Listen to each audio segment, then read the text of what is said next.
রমজানে ভূমিকম্প এটা কি আল্লাহর সতর্কবার্তা? আসসালামু আলাইকুম ওরহমতুল্লাহ। প্রিয় ভাই ও বোনেরা, রমজান মাস এটি রহমত, মাগফেরাত ও নাজাতের মাস। এই পবিত্র মাসে যদি কোথাও ভূমিকম্প বা কোনো প্রাকৃতিক দুর্যোগ ঘটে, তখন অনেকের মনে প্রশ্ন জাগে, এটি কি আল্লাহর কোনো বিশেষ ইঙ্গিত? এটি কি গজব নাকি কিয়ামতের আলামত? প্রথমেই আমাদের বুঝতে হবে, ভূমিকম্প একটি প্রাকৃতিক ঘটনা। আল্লাহ তাআলা এই পৃথিবীকে একটি নির্দিষ্ট নিয়মের মধ্যে সৃষ্টি করেছেন। সেই নিয়ম অনুযায়ী টেকটনিক প্লেটের নড়াচড়ার কারণে ভূমিকম্প হয়। এটি কেবল রমজানেই নয়, বছরের যে কোনো সময়েই হতে পারে। তবে একজন মুমিন হিসেবে আমাদের দৃষ্টিভঙ্গি আলাদা। ইসলাম শেখায় যে কোনো বিপদ বা দুর্যোগ আমাদের জন্য হতে পারে একটি সতর্ক বার্তা, আত্মসমালোচনার সুযোগ, আল্লাহর দিকে ফিরে যাওয়ার একটি মাধ্যম। মহান আল্লাহ পবিত্র কোরআনে বিভিন্ন জাতির উপর শাস্তির কথা উল্লেখ করেছেন, কিন্তু সব দুর্যোগকেই সরাসরি গজব বলা সঠিক নয়।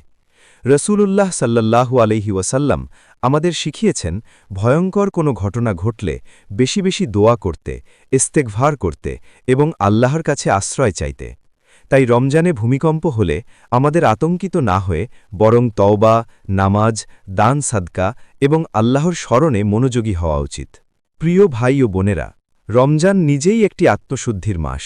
যদি এই মাসে কোনো বিপদ আসে, সেটিকে আমরা নিজের আমল ঠিক করার সুযোগ হিসেবে নেব।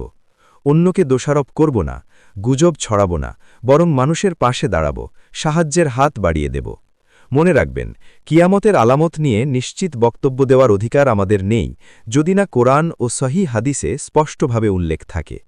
তাই সামাজিক মাধ্যমে ভীতিকর পোস্ট শেয়ার না করে আমরা সত্য তথ্য জানব এবং অন্যকেও সচেতন করব। সবশেষে বলবো, ভূমিকম্প হোক বা যে কোনো বিপদ, একজন মুমিনের কাজ হল ধৈর্য ধরা, দোয়া করা এবং আল্লাহর উপর ভরসা রাখা। রমজান আমাদের জন্য পরিবর্তনের সুযোগ। আসুন এই সুযোগকে কাজে লাগাই। আল্লাহ আমাদের সবাইকে হেফাজত করুন। আমিন। নিয়মিত ভিডিও পেতে কাউসার নিউ চ্যাপ্টার চ্যানেলটি সাবস্ক্রাইব ও ফলো করে রাখুন।